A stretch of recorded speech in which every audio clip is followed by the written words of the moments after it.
My husband doesn't touch me on our wedding night. He claims he's too tired and asks me to wait. Then, he sneaks into the basement in the wee hours of each night. Whenever he returns, he needs to shower to wash away an indescribable smell. I ask him what he does down there, and he tells me he works out. Why would anyone work out in the middle of the night? I can't take it anymore. One night, I decide to sneak into the basement to see what's going on down there. He chases after me and grabs my pajamas, roaring, "Come back up here, I'll divorce you if you step foot down there." Chapter clutching the railing, I began to tremble with anger. My parents had spent a huge chunk of their life savings to purchase this small villa for me as my marital home. This was my home, so why wasn't I allowed to enter the basement? Not just that, but as my husband, how dare he spit such venomous words at me? I took a deep breath to get my fury under control. "Zane, how could you speak to me like this, Zane?"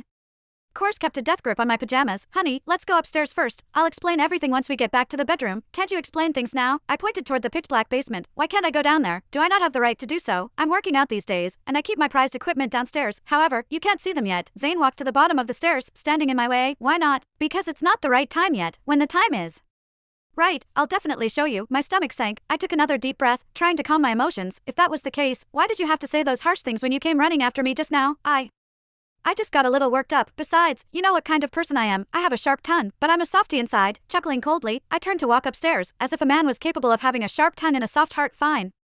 I'd wait until he went to work tomorrow to go downstairs and find out what was going on. After returning to bed, I tossed and turned, unable to fall asleep. Something fishy was going on in the basement, and it must be something big. Could Zane be hiding a shameful secret? I turned to look at him. It seemed like he wasn't able to fall asleep either. He stared at the ceiling with his eyes wide open, looking like there was something on his mind. The moonlight illuminated his defined side profile, making him look incredibly handsome. His muscular body made him look even more alluring. Thinking back to the time when he pursued me, I had been so excited and could hardly believe it. He was so handsome, while I was just a plain Jane. Just what did he like about me? He told me that he liked my gentleness and quietness, as well as my unique presence. I believed him, however. If that was true, then why did he never touch me at night? After all, I was his young, sweet wife. We hadn't even made it past our honeymoon yet. Was this normal at last? I couldn't hold back anymore. I reached out to caress his face. "What are you doing?" As if he'd been shocked, he rapidly shrunk back to his side, glaring at me with disgust. He was looking at me the same way people regarded beggars or dirty stray dogs. Having come to a realization, I flipped over angrily. However, I couldn't swallow my rage. If he didn't have feelings for me, why did he pursue me? Why did he get into a relationship with me? With